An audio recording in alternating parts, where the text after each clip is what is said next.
Buenos días a todos. Seguimos en nuestra serie de mensajes del Evangelio de Juan. He titulado la serie El mensaje se hizo carne. Recientemente leí en la Biblia el libro de Josué, no sé si lo han leído alguna vez, espero que sí. Y recuerdo un profesor de Antiguo Testamento en el seminario me señaló un detalle que no me había dado cuenta. En los versículos iniciales del libro se describe a Moisés como el siervo de Yahvé y se describe a Josué como el asistente de Moisés. Y tienes todo el libro de Josué y Josué liderando al pueblo de Israel en la conquista y llegando a la tierra prometida. Y no es hasta el final del libro de Josué que se nos dice que Josué era el siervo de Yahvé. Esto de servir a Dios es un concepto clave a través de las Escrituras. Y como cristianos pensamos en esto, ¿no? ¿Qué significa servir a Cristo? ¿Y qué le estamos dando cuando le servimos? ¿Por qué necesita Él nuestro servicio? ¿No es Él omnipotente que necesita que nosotros hagamos por Él?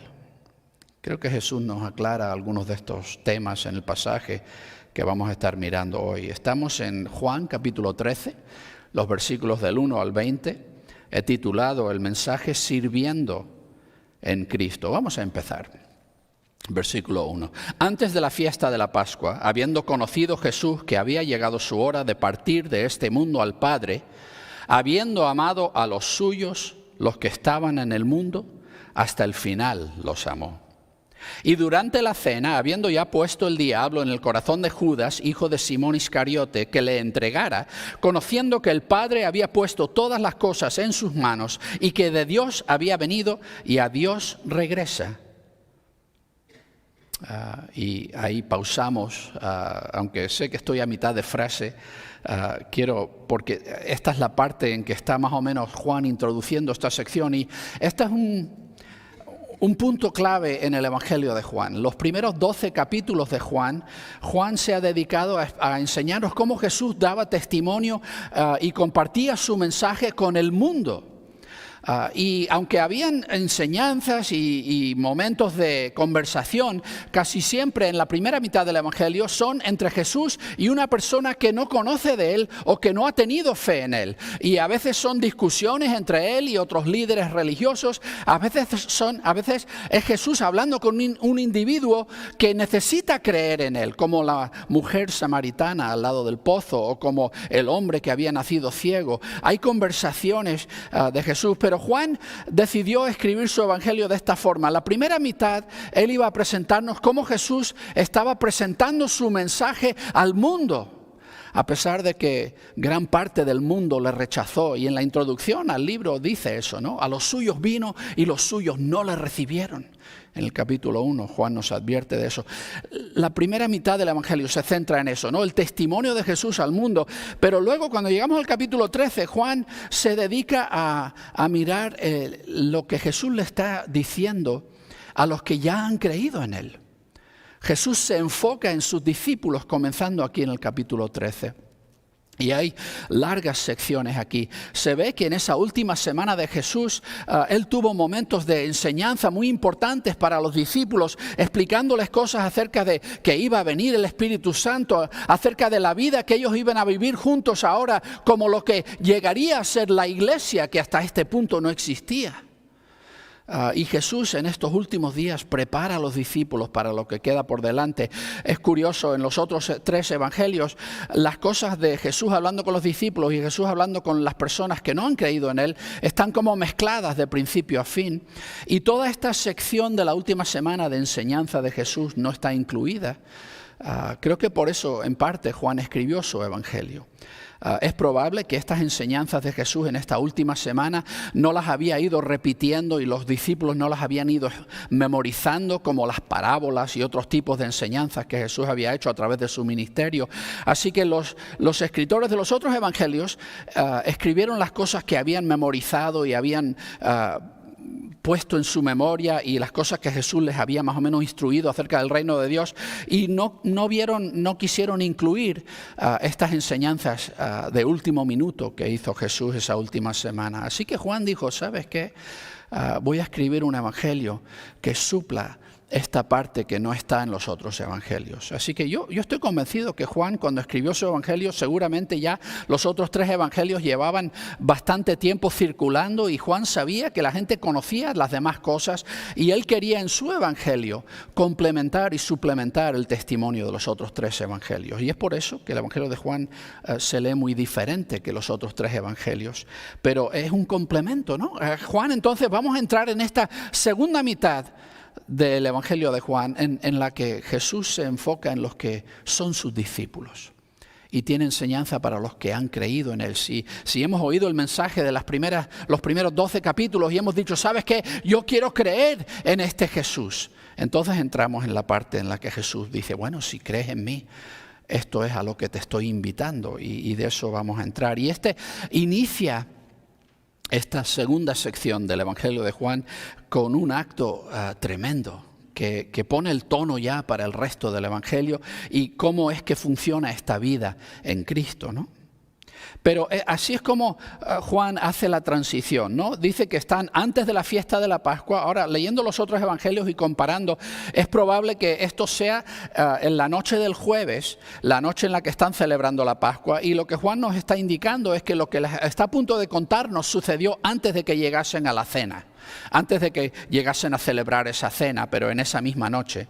Pero antes de la fiesta de la Pascua, habiendo conocido Jesús que había llegado su hora de partir de este mundo al Padre, y Jesús es consciente de que ha llegado el momento, ya lo vimos en el capítulo anterior, que él ha hablado de que es hora de que el Hijo del Hombre sea levantado, y si es levantado atraerá a todos hacia sí. Él sabe que esta es la última Pascua que él va a celebrar con sus discípulos aquí en la tierra, y sabe que se apresura el momento de su crucifixión. Esto es lo que nos dice Juan, que habiendo amado a los suyos, los que estaban en el mundo, hasta el final los amó.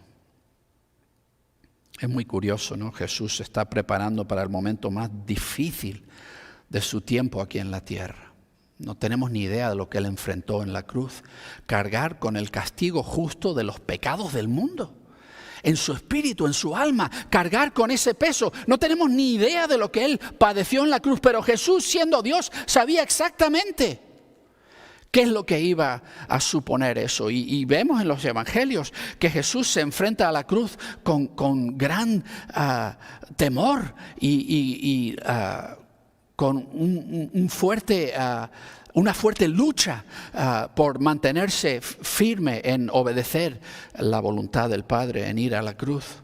Y uno pensaría, bueno, en un momento tan crítico, en un momento en que Jesús tiene que concentrarse y enfrentar y hacer lo que tiene que hacer, pues pensaríamos que ahora es el momento en que Jesús puede un poquito olvidarse de los discípulos y enfocarse en prepararse para lo que se le viene encima. Pero Juan nos dice, ¿sabes qué? Esa forma en que Él las había amado desde el principio, siguió amándoles de la misma forma hasta el final. Y lo vemos en los últimos, en el Evangelio de Juan vemos que Jesús dedicó gran tiempo a hablar con sus discípulos y explicarles cosas en estos últimos momentos. Si esto es jueves por la tarde,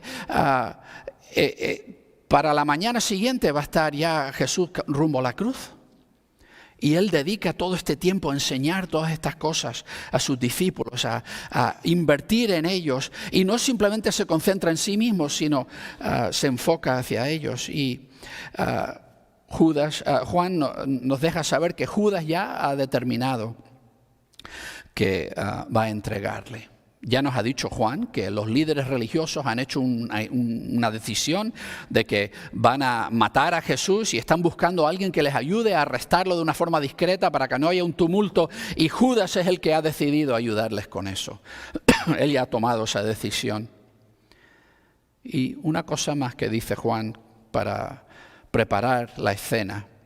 Jesús conoce que el Padre ya ha puesto todas las cosas en su mano. Esto es una idea que vemos hasta yendo atrás, ¿no? Cuando, en el capítulo anterior Jesús está hablando de que el Hijo del Hombre va a ser glorificado y si es levantado atraerá a todos así. Ese pasaje que habla del Hijo del Hombre en Daniel capítulo 7 es una visión de que Dios Todopoderoso, el anciano de días, está sentado sobre su trono y viene ante él uno como un Hijo del Hombre sobre las nubes. Y el anciano de días le concede a él el reino, un dominio que jamás tendrá fin. Así que Juan está hablando de que este es ese momento en que el Padre le confiere al Hijo el reino. Y si hablamos del reino de Dios, Dios quien es omnipotente, que lo crea todo, lo sustenta todo, que todo le pertenece, si el Padre le entrega al Hijo su reino, entonces es que el Padre le ha entregado todo. Todo lo que existe, el Padre se lo está poniendo en sus manos.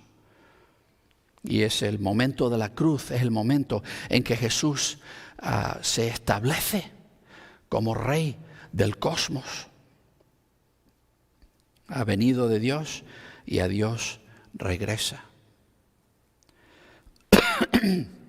Y la creación la creó Dios. Estaba todo en orden, todo bien, todo correcto, pero el ser humano se rebeló en contra de Dios y se introdujo el pecado en la creación. Y ya la creación no estaba obedeciendo a la voluntad del Padre. La creación ya no se sujetaba a la dirección del Padre, sino que la creación ahora vivía en rebeldía contra su Creador.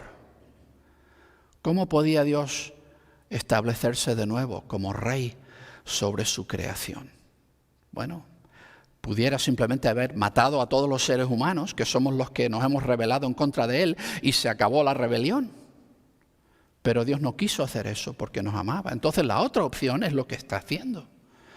Dios Padre envía a Dios Hijo a tomar carne humana sobre sí, a hacerse carne y vivir y caminar entre nosotros para ser el perfecto autor de salvación, para ser el sacrificio voluntario perfecto, para cargar con los pecados del mundo.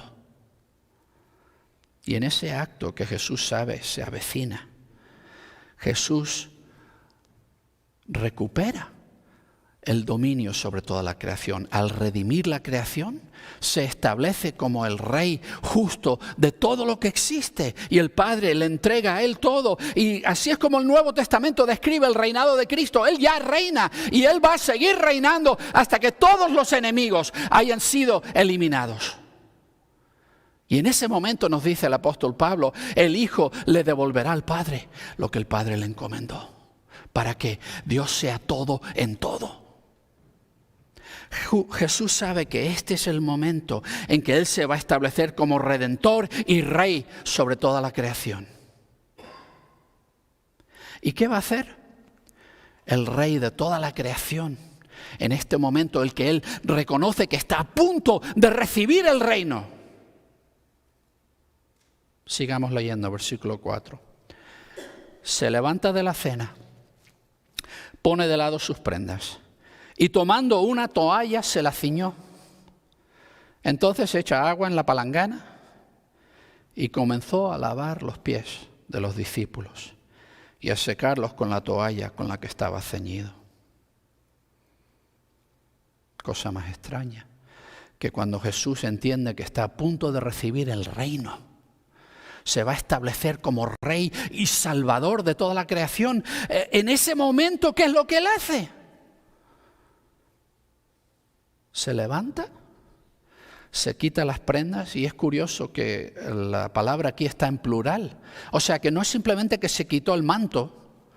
Puede ser incluso que se despojase de todo, excepto el ceñidor que tendría en la cintura, y como un esclavo completamente. Y en esa disposición de esclavo, toma una toalla, se la relía. Y la palabra esa que se usa ahí, toalla, es una palabra latina que indica algo muy largo, que fácilmente podría uno ponerse alrededor de la cintura y todavía tener suficiente para usarlo como toalla y secar algo. Echa agua en una palangana y se pone a los pies de cada uno de los discípulos y uno por uno les va lavando los pies. Es curiosa esta imagen, ¿no? Creo que hasta el día de hoy lo leemos y decimos qué cosa más extraña. Y era chocante entonces también. Ahora, culturalmente en esa época lo de lavarle los pies a alguien era algo que se hacía, porque la gente venía, había mucho polvo, la gente llevaba sandalias y uno entraba en una casa y era normal entrar en una casa y que te ofreciesen agua para quitarte el polvo de los pies antes de entrar. Y si uno era rico y tenía esclavos, incluso podría un esclavo lavarte los pies en la entrada a la casa. Pero ¿sabes qué? La costumbre judía decía que eso de lavar los pies era algo tan denigrante que ni siquiera permitían los judíos que un esclavo judío tuviera que hacer eso. Tenía que ser un gentil en la costumbre judía que hiciera algo así, de lavar los pies de otra persona. Lo consideraban demasiado bajo, demasiado denigrante. Ningún judío podía exigírsele, podía pedírsele que hiciese algo así. Y es muy claro lo que Jesús está haciendo. Está adoptando la postura de un esclavo para con sus discípulos. No un esclavo cualquiera, sino un esclavo con menos derecho, menos honra aún que un esclavo judío. Casi menos que un esclavo. Y el contraste, ¿no?, entre la declaración de que él está a punto de recibir el reino y lo que él elige hacer. Creo que es deliberado por parte de Jesús. ¿Quiere Jesús enseñarnos qué clase de rey es Él? Y puedes imaginar que los discípulos están muy incómodos con esta situación. Seguimos leyendo versículo 6. Así que llega a Simón. Y Jesús le había puesto por nombre Pedro. Pedro le dice: Señor, ¿tú me lavas los pies a mí?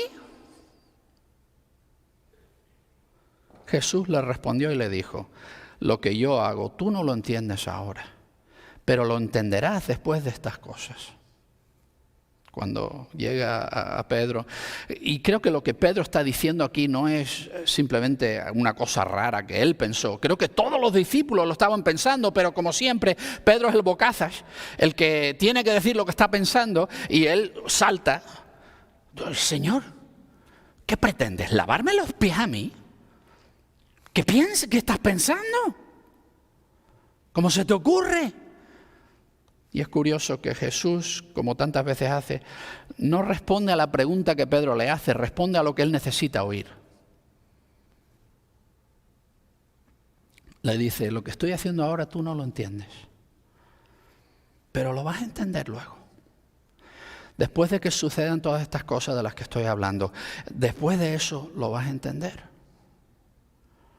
Me pregunto, ¿no?, ¿cuántas veces nos vemos en esa misma situación en la que Jesús está haciendo algo que nos parece incorrecto? No es lo que debiera estar haciendo. No tiene sentido lo que Él está haciendo. Y queremos decirle: Jesús, ¿qué estás haciendo? ¿Cuántas veces en tu vida has enfrentado cosas que tú dices: Dios, no entiendo lo que estás haciendo? ¿Por qué esto es así? ¿Por qué estás obrando de esta manera en mi vida? Yo te he pedido esto y tú estás haciendo esto. Yo esperaba esto y está pasando esto en lugar de eso. ¿Por qué no haces las cosas como yo pensaba que deberías hacerlas? Y creo que la actitud tierna de Jesús para con Pedro es la misma que Él tiene para con nosotros. Tú ahora no lo entiendes. Luego lo entenderás. Y no puedo tomar esto como una promesa universal de que cada cosa que yo no entiendo, Jesús algún día me la va a explicar. Quizá haya cosas que nunca entienda.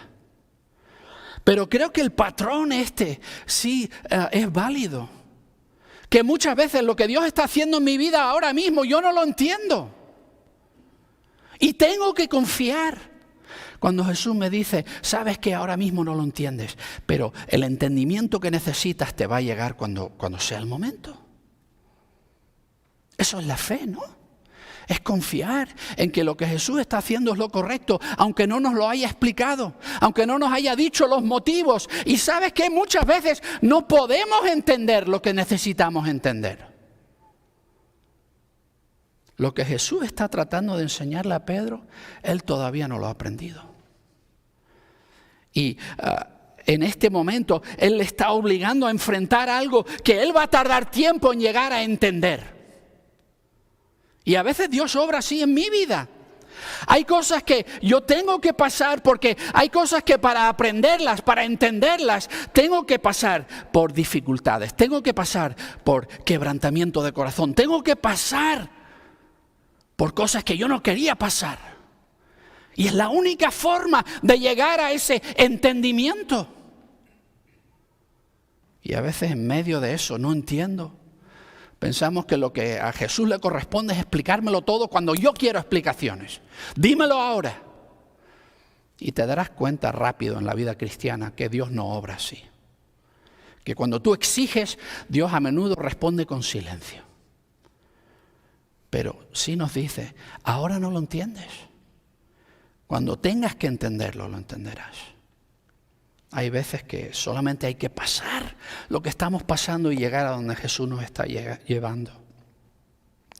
Y Pedro está horrorizado. No es simplemente incómodo, es que a él le parece una abominación que Jesús, el amo, el maestro, el Hijo de Dios, el Mesías, que ese sea el que le está lavando los pies a él como si fuera un mero esclavo. En todo caso, si alguien debiera estar lavando pies, debería ser Pedro el que le lava los pies a Jesús. Las cosas no deben ser así. Y Pedro dice, no. Jesús le dice que no entiende en ese momento, pero más adelante lo va a entender. ¿Cómo has enfrentado tú momentos así en tu vida?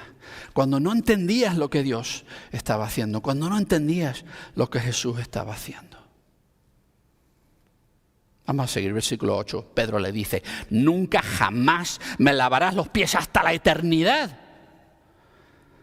Le respondió Jesús, si no te lavo, no tienes parte conmigo.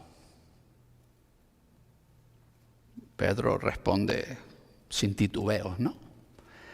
En el griego es el doble negativo. No me vas a lavar los pies. Y como énfasis, hasta la era, que era el idiomismo griego que se usaba para hablar de la eternidad, hasta que lleguemos al fin de todo. No, jamás. No, Señor, no me vas a lavar los pies. Esto es incorrecto y me da igual lo que tú estés pensando que tienes que enseñarme, pero yo no voy a consentirlo porque tú eres demasiado glorioso para rebajarte de esa forma. Y la respuesta de Jesús es firme. Jesús no se echa para atrás, le mira a los ojos, ahí desafiante Pedro, y le dice, ¿sabes qué? Si no te lavo, lárgate. Yo no tengo nada que hacer contigo. Si no te lavo, tú y yo no tenemos nada que hacer. Parece duro, ¿no? Que le diga algo así. Eso me dice que lo que Jesús está tratando de enseñar aquí es tan importante que no podemos tener una relación con Él si no lo entendemos. Ahora, Pedro pensaba que él era el que servía a Jesús.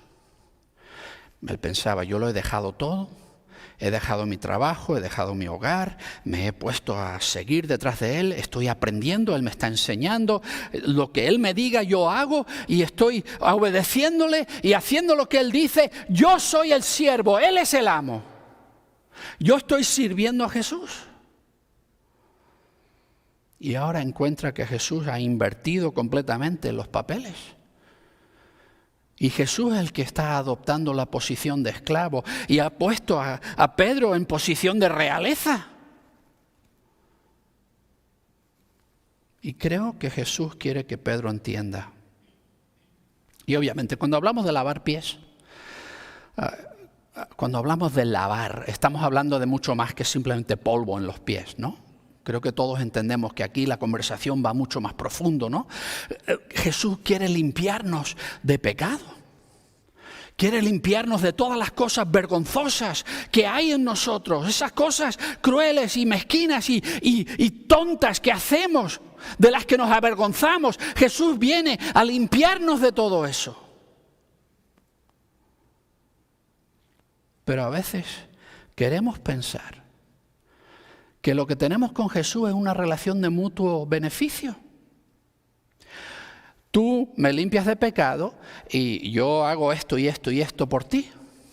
Yo sirvo en la iglesia, yo vengo los domingos, yo doy mi ofrenda, doy mi diezmo, yo hago esto, aquello, me dedico a la obra del Evangelio, doy testimonio de Jesús, comparto el mensaje de Jesús con otros, hago todas estas cosas y por tanto Jesús está contento conmigo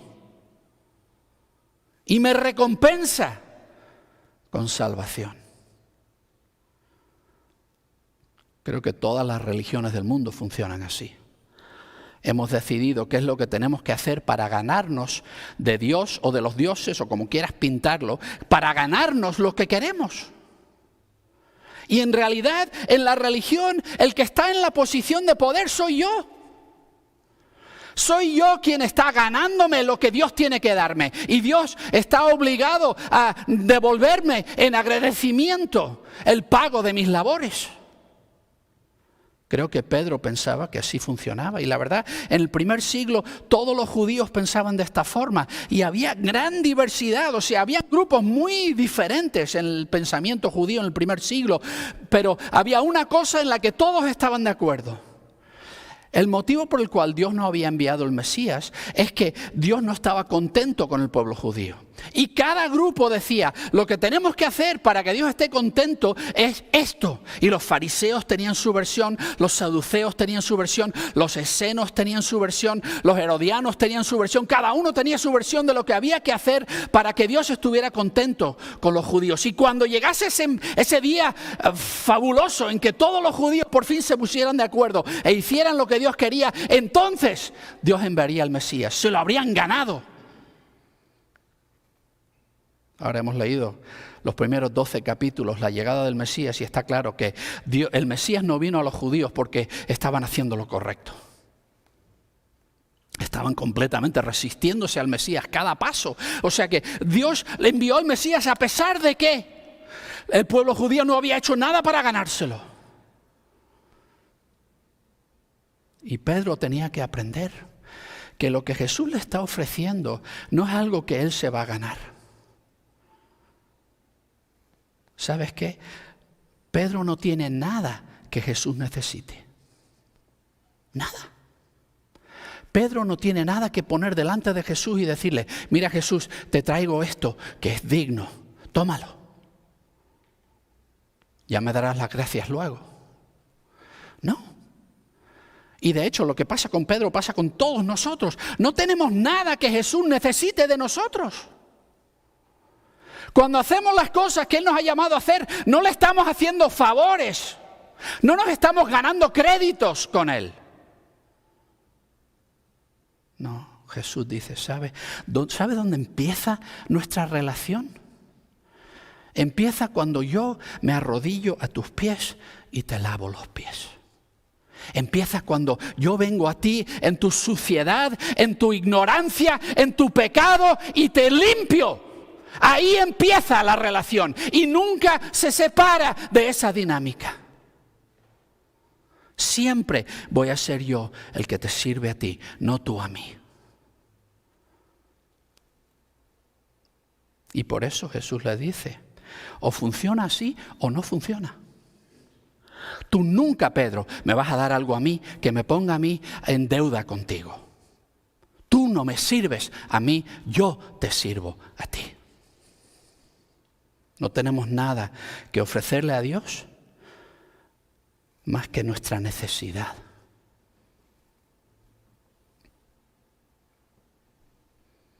¿Por qué crees que es tan difícil para nosotros recibir lo que Jesús vino a darnos?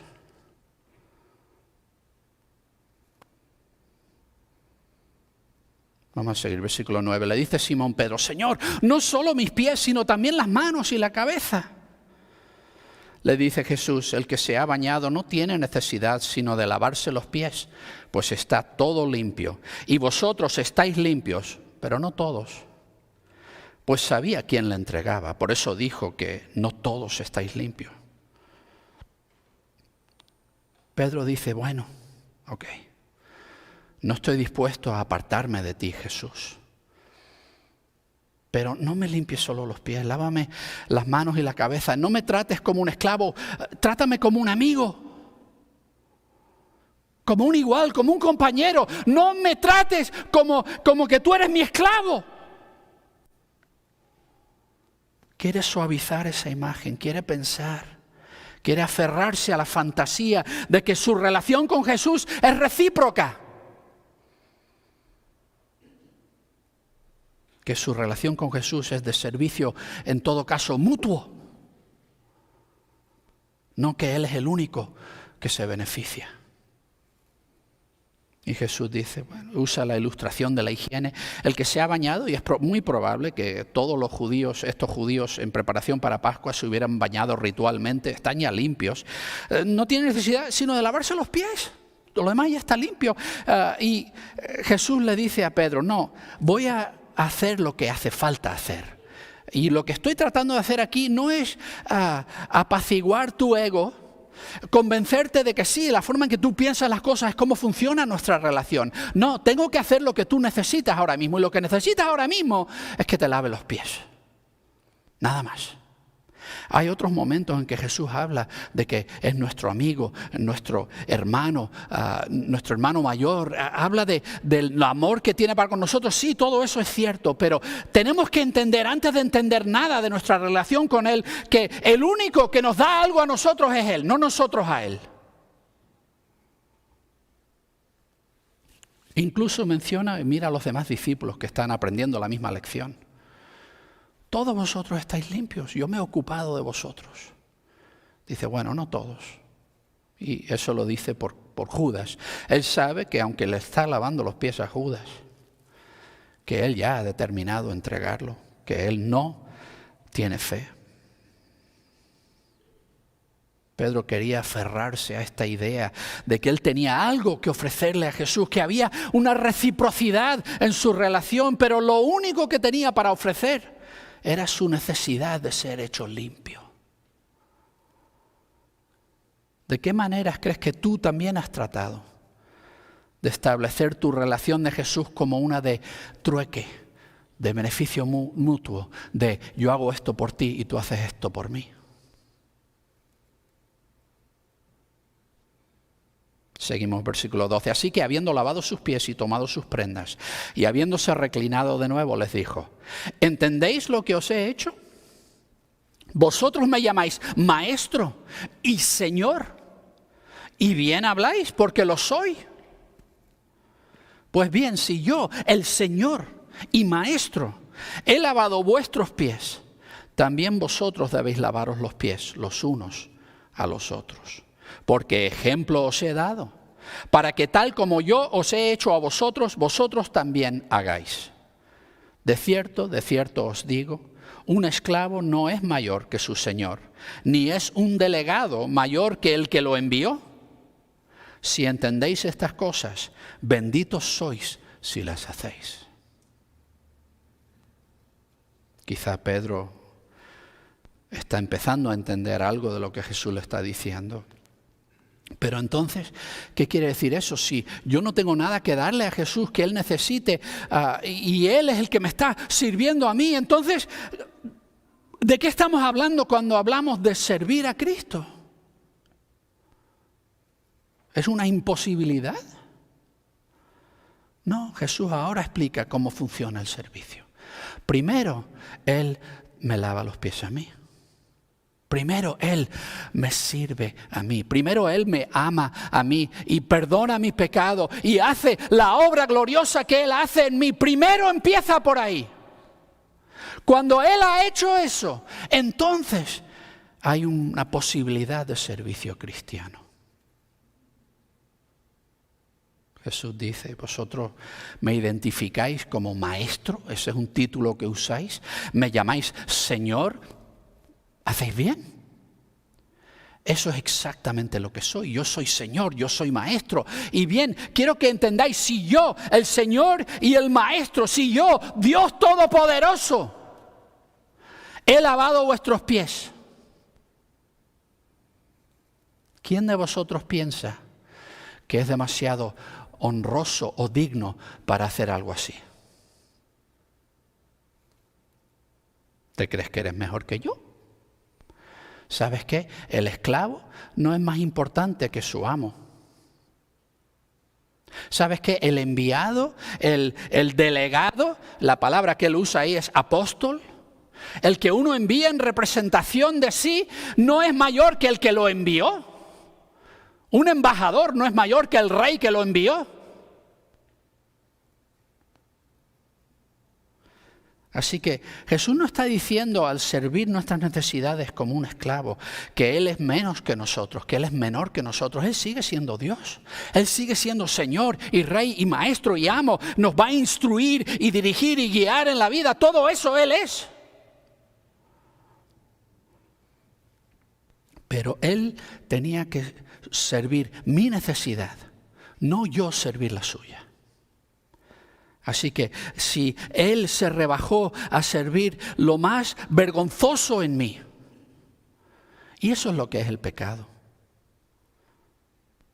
Hay pecados que hemos cometido todos que jamás se los vamos a confesar a nadie, porque nos da demasiada vergüenza.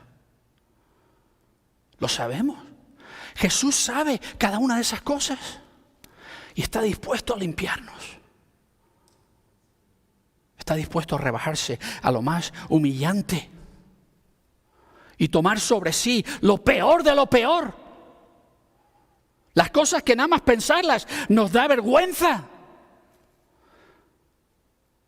Y si Él está dispuesto a hacer eso por mí, entonces Él ahora dice, ahora que te he dado eso, eso es lo que quiero que empieces a darle a los demás. No quiero que me imites y trates de ganarte algo de mí. Quiero que recibas de mí y lo que has recibido de mí se lo des a los demás.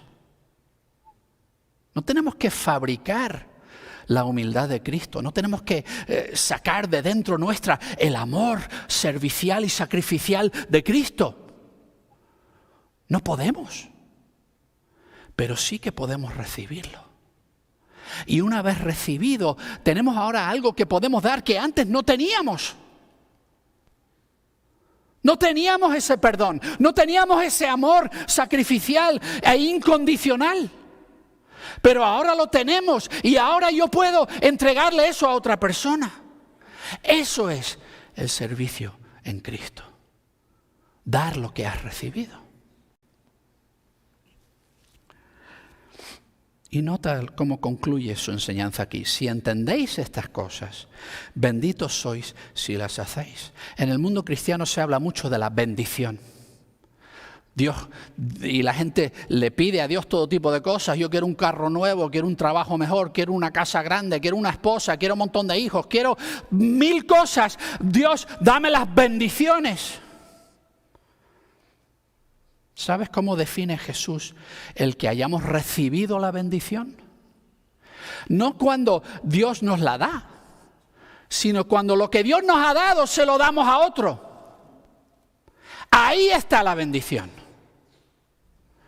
Hay gente que piensa que lo que Jesús quiere hacer de nosotros es convertirnos en más egoístas todavía de lo que éramos. Nada más que alimentarnos como un bebé malcriado que nada más que quiere lo que él quiere y quiere beber y beber y comer y todo para mí. ¿Qué bendición hay en eso? En que Jesús te colme de riqueza y salud y todo tipo de cosas si solamente lo vas a atesorar para ti. Eso no es bendición. ¿Sabes dónde viene la bendición? Cuando lo que has recibido lo compartes. Cuando lo que Jesús ha hecho por ti, tú lo haces por otro. Y de ahí nacen las cosas sobrenaturales que se experimentan en la vida cristiana. Un perdón que nadie puede explicar. Un amor inexplicable. Un servicio, una humildad inexplicables. ¿Sabes por qué? Porque Jesús ha hecho eso conmigo y yo ahora tengo algo que dar. Y así funciona. Y recibimos la bendición cuando lo compartimos, cuando somos no solamente un recipiente que recibe la bendición de Dios, sino un canal por medio del cual la bendición fluye a los demás, porque en el fluir de esa bendición yo soy transformado. Y empiezo a parecerme más al glorioso Señor Jesús. Y esa es la bendición de Dios. Permitir que Él nos cambie. Jesús nos dijo que solo podemos servir una vez que Él nos ha servido a nosotros. Lo único que tenemos para dar es lo que Él nos ha dado. ¿Cómo debiera esto formar nuestro entendimiento de lo que es el servicio como cristianos? Y vamos a terminar del 18 al 20. No hablo de todos vosotros, yo sé a quienes he elegido, pero para que la Escritura se cumpla, el que come mi pan alzó contra mí su talón. Desde ahora os lo digo, antes de que suceda, para que cuando suceda creáis que yo soy. De cierto os digo, el que reciba a alguno que yo envíe, a mí me recibe, y al que a mí me recibe, recibe al que me envió. Vuelve otra vez Jesús a mencionar, y en el pasaje de la semana que viene veremos más detalle de esto. Jesús hablará más de Judas. Pero Jesús otra vez dice, yo sé que alguno de vosotros me va a traicionar.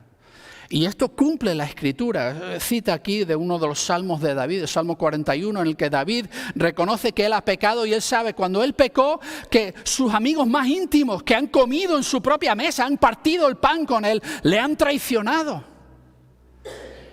Y Jesús dice, ¿sabe? Yo sé que era la intención divina que esta parte de mi vida hubiera una semejanza entre mi vida y la de David en esta idea de que alguien muy íntimo mío me va a traicionar. Eso cumple esta conexión entre mi vida y la de David que Dios tenía en mente, que quería que sucediese. Pero Él dice, quiero que lo sepáis de antemano para que cuando todo pase como os lo estoy diciendo, entendáis. ¿Quién puede predecir ese tipo de cosas sino Dios mismo? Y lo de Judas les va a coger a todos por sorpresa, se quedarán atónitos. Pero Jesús dice, ya cuando se pase el shock de ese momento, quiero que recapacitéis y os deis cuenta, ¿sabes qué? Jesús ya nos lo dijo. Exactamente, cada detalle. Eso quiere decir que lo que Él está haciendo no es un fracaso. El que Él muera en una cruz no es un fracaso. No es que le salieron mal los planes. No es que Él pensó que iba a ser una cosa y fue otra. Es exactamente lo que Dios había planeado. Y Él es Dios mismo. Él es el gran yo soy. Y les repite cómo funciona el ministerio, el servicio en Cristo.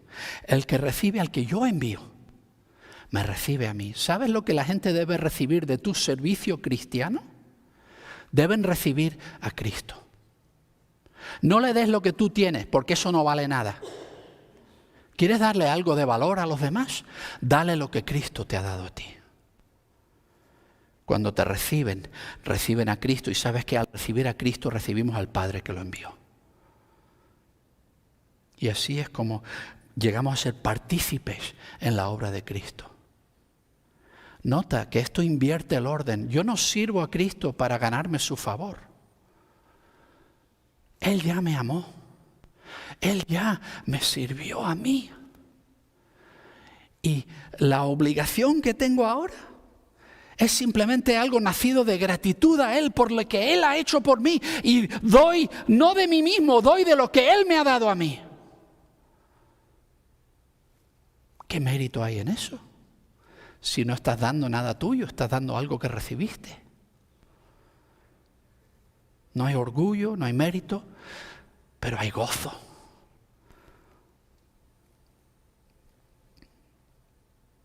El orgullo se disfraza de muchas formas.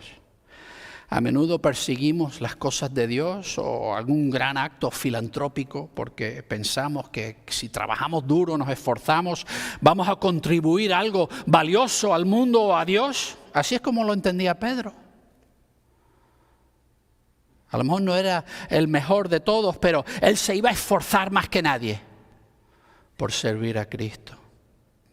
Pensó que él estaba sirviendo a Cristo, pero Jesús le obligó a entender que así no es como funciona. Era Cristo, era Jesús quien le servía a Él. No tenemos nada que ofrecerle a Dios más que nuestra necesidad. Somos pecadores, vendidos en esclavitud al pecado, no un pecado cualquiera, pecados que nosotros mismos hemos escogido. Estábamos marcados para la muerte. Lo único que podíamos presentar ante Dios es nuestra inmundicia. Y aún así, se despojó de gloria, se arrodilló a nuestros pies y dijo: trae esos pies, te los voy a lavar. Y habiendo hecho eso, dice: ahora tienes algo que dar, ahora tienes algo que compartir que vale algo. ¿Me tienes a mí? Ese servicio es la bendición, porque en dar lo que hemos recibido de Jesús, en vez de atesorar para nosotros, en darlo empezamos a ser transformados y hechos más como Él. Los que reciben ese servicio están recibiendo a Jesús, no a nosotros. Los que reciben a Jesús reciben al Padre que lo envió. Ese es el ciclo del servicio cristiano. Vamos a orar. Señor Jesús, te damos tantas gracias por amarnos tanto y por estar dispuesto a rebajarte, a suplir nuestras necesidades más vergonzosas. Ayúdanos, Señor, a dejar la pretensión de que te estamos haciendo ningún favor y a recibir de ti el servicio que has venido a ofrecernos, limpieza, pureza. Y, Señor, permítenos el gozo, la bendición de ser transformados al recibir el don de ti para que podamos compartir eso mismo con los demás. Señor Jesús, no tenemos nada que darle a nadie más que a ti. Llénanos de ti, Señor. Colma nuestro vaso de tu presencia y danos algo glorioso que compartir con los demás. Límpianos de orgullos y de pretensiones. Y sirve tú y ama tú a otros por medio de nuestras vidas. Te amamos, Señor Jesús, en tu nombre que lo pedimos todo. Amén.